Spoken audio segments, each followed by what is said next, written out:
नमस्कार किसान भाइयों, एसआरजे फार्मिंग यूट्यूब चैनल पे आप सभी का स्वागत है। आज की वीडियो में हम जानने वाले हैं, जब धान में बालियां निकल जाती हैं तो हमें क्या देना चाहिए, कौन सा एनपीके इस समय दें ताकि बालियों में दाने अच्छे से आएँ, जो भी दाने आए चमकदार आएँ, वजनदार आएँ, हमारा उत्पादन बढ़ सके।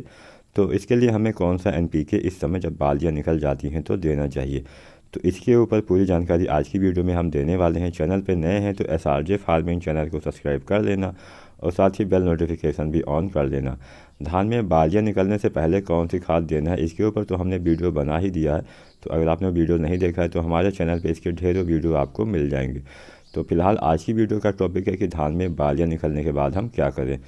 तो सबसे पहले एनपीके के बारे में जानने से पहले कुछ और बातों का आपको ध्यान रखना होता है। तो सबसे पहले हम वही बातें आपको बता देते हैं, बाद में बताते हैं कि आपको कौन सा एनपीके देना है। सबसे पहले खाद देने से पहले भी एक ज़रूरी काम आपको करना होता है। जब धान में बालियाँ निकल रही होती हैं या फिर चाहे आपकी धान गबोट अवस्था में ही क्यों ना हो या फिर बालियाँ पूरी तरह से निकल चुकी हों, इन 2-3 अवस्थाओं तक आपको पानी की कमी नहीं होने देनी है। मान के चलिए जब आपकी धान गोब अवस्था में होती है, यानी बालियाँ निकलने से पहले वाली अवस्था जो होती है, उस समय से लेके जब तक धान की बालियों में दाने सही से भर नहीं जाते हैं, मैच्योर नहीं हो जाते हैं, तब तक धान के खेत में आपको पानी की कमी नहीं होने देनी है। अगर इस समय पानी की कमी हो जाती है तो जो बालियाँ निकलती हैं वो सही ढंग से नहीं निकल पाती हैं। बालियों में अगर फ्लावरिंग वाली स्टेज होती है तो सही से फूल हमारे भर नहीं पाते हैं और फूल से जो दाने बनते हैं सही से बन नहीं पाते हैं, परागण सही से नहीं होता है। साथ ही साथ मिल्किंग वाला जो पीरियड होता है जिसमें हमारे दाने भर रहे होते हैं वो भी सही से नहीं होता है।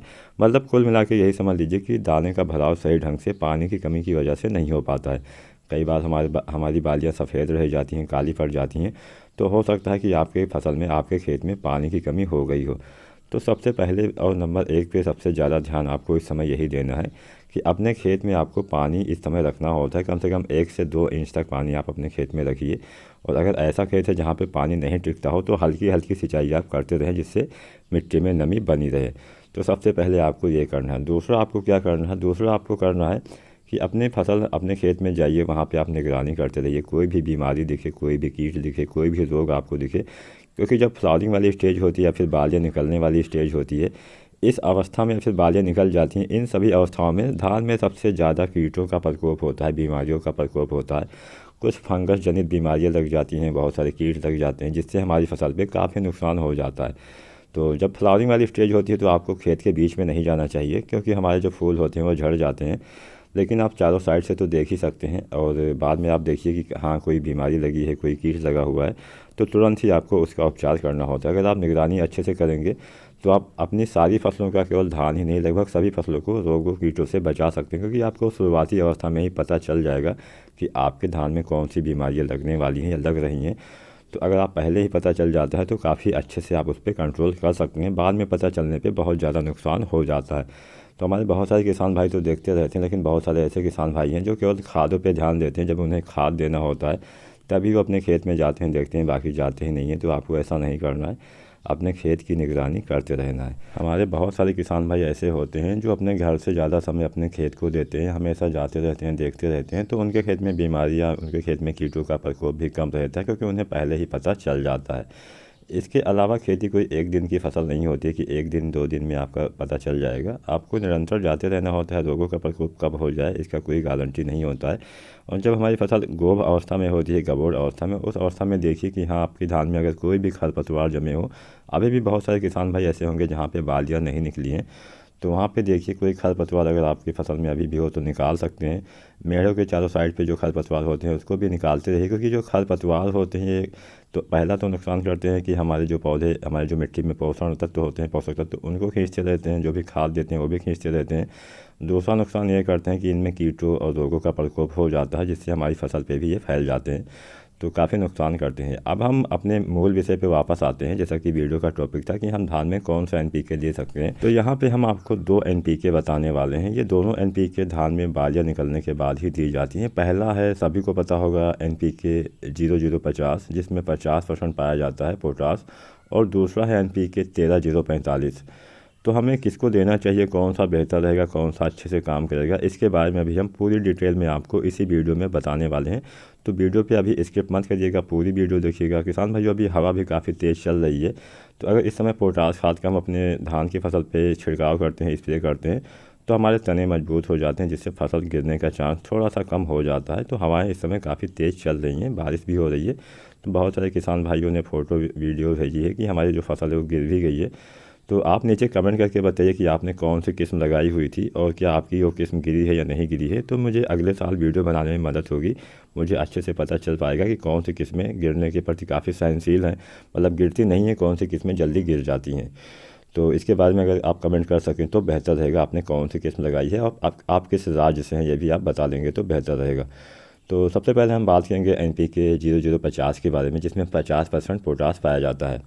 अब सबसे पहले हम पोटास के बारे में थोड़ा बहुत जान लेते हैं, क्योंकि दोनों में पोटास पाया जाता है। 0050 में 50% और 13045 में 45% पोटास पाया जाता है। तो सबसे पहले पोटास के थोड़ा बहुत काम हम जान लेते हैं। जैसा कि हमारे बहुत सारे किसान भाइयों को पता होगा, सभी पौधे के विकास के लिए, वृद्धि के लिए कम से कम 16 तत्वों की आवश्यकता होती है। इनमें से कार्बन, हाइड्रोजन और जो ऑक्सीजन होता है ये पानी तथा हवा से मिल जाते हैं, लेकिन जो अन्य 13 तत्व होते हैं वो आपकी भूमि उर्वरक खादों से मिलते हैं। इनमें से पोटास खाद का बहुत महत्व होता है। पोटास पौधे की वृद्धि एवं विकास के लिए आवश्यक होता है। पोटास फसलों को मौसम की प्रतिकूलता से भी बचाता है, जैसे अगर सूखा पड़ गया, पाला पड़ गया, ओला पड़ गया, कीड़े मकोड़े जो रोग लग जाते हैं, इनसे काफ़ी मदद करता है बचाने में। आप इसको इस तरह से बहुत आसानी से समझ सकते हैं कि पोटास आपकी फसल में रोग प्रतिरोधी क्षमता को बढ़ा देता है, जिससे फसलों में बीमारियां, कीटों का अटैक कम हो जाता है।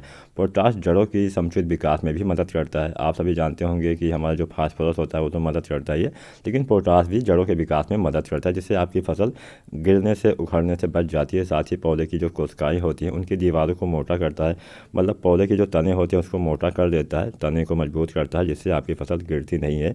तो पोटास की कमी भी रहती है तब भी हमारी फसल ज़्यादातर गिर जाती है। हवाएं इस समय बहुत तेज़ चल रही हैं, तो आपको इसका इस्तेमाल ज़रूर करना चाहिए। पोटास जल उपयोग क्षमता को भी बढ़ा देता है, जिससे आपकी फसल में पानी की आवश्यकता थोड़ा सा कम हो जाती है। फूल बनने, फल बनने में तो काफ़ी मदद ही करता है, इसलिए हम फ्लावरिंग वाले स्टेज में इसका इस्तेमाल करते हैं, या फिर फल बनने वाली स्टेज में इसका इस्तेमाल करते हैं अपने सारे पौधे पे, चाहे सब्जियों वाले हो या फिर हमारे अन्य वाली फसलें हों। तो अगर हम जानें कि हमें NPK 0050 का इस्तेमाल धान की फसल पे कब करना चाहिए, तो जब आपके धान में बालियाँ सही से निकल जाती हैं, मतलब सारे खेत में पूरी तरह से बालियाँ निकल चुकी हों और जो फ्लावरिंग वाली स्टेज है वो भी ख़त्म हो गई हो, उसके बाद आपको NPK 0050 का स्प्रे आपको धान की फसल पे छिड़काव करना होता है।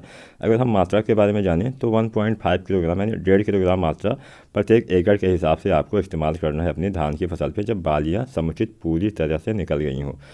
तो ये तो हो गया हमारा पहला NPK। दूसरा आता है NPK 13045। इसमें नाइट्रोजन भी पाया जाता है 13%। अब हम इसका इस्तेमाल कब कर सकते हैं? बहुत सारे हमारे किसान भाई इस समय कमेंट कर रहे हैं कि हमें धान की फसल में यूरिया खाद देनी चाहिए, नहीं देनी चाहिए। और मैंने उनको बताया भी है कि गबोड़ अवस्था में यूरिया नहीं देनी चाहिए, उससे एक नुकसान भी होता है कि बालियाँ आपकी कमज़ोर रह जाती हैं। तो जो किसान भाई नाइट्रोजन की कमी उनकी फसल पे दिख रही हो और उनके बालियाँ निकल चुकी हों, तो आपको देना है NPK 13045। इसमें 13% नाइट्रोजन भी होता है। और आप सभी को पता ही होगा नाइट्रोजन का काम होता है पौधे को हरा भरा करना, वानस्पतिक वृद्धि को बढ़ावा देना, दाने बनने में मदद करना, प्रोटीन्स की मात्रा को बढ़ाता है ये, अगर आप नाइट्रोजन का प्रयोग करते हैं। तो जिन किसान भाइयों के खेत में नाइट्रोजन की कमी दिख रही हो इस अवस्था में, जब बालियाँ निकल जाती हैं, तो उन किसान भाइयों को लेना चाहिए NPK 13045 का स्प्रे। बालियाँ निकलने के बाद आपको तब करना है जब दाने का भराव हो चुका हो, मतलब दाने आपके थोड़ा सा मजबूत हो चुके हों। जब आप दाने को प्रेस करेंगे तो उसके बीच से दूध नहीं निकलना चाहिए। उस स्टेज में आपको अपने धान की फसल में NPK 13045 का स्प्रे करना होता है। इसकी भी मात्रा आपको 1.5 किलोग्राम रखनी है प्रत्येक एकड़ के हिसाब से, और 170 से 180 लीटर पानी में घोल के आपको स्प्रे करना होता है। अब हम उन किसान भाइयों के बारे में भी थोड़ा बहुत जान लेते हैं। किसान भाइयों, अगर आपकी अभी बालियाँ नहीं निकली हैं तो आपको देना है NPK जो आता है 05234। इसका इस्तेमाल बालियाँ निकलने से पहले करना होता है। इसके साथ में आपको लगभग 90 से 100 ग्राम बोरोन खाद का भी स्प्रे अपनी धान की फसल पे 170 से 180 लीटर पानी में घोल के कर देना होता है। तो अगर आज की जानकारी आपको पसंद आई हो तो वीडियो को लाइक ज़रूर करना। काफ़ी मेहनत से वीडियो बने हैं तो लाइक करना, सब्सक्राइब भी कर लेना। धन्यवाद।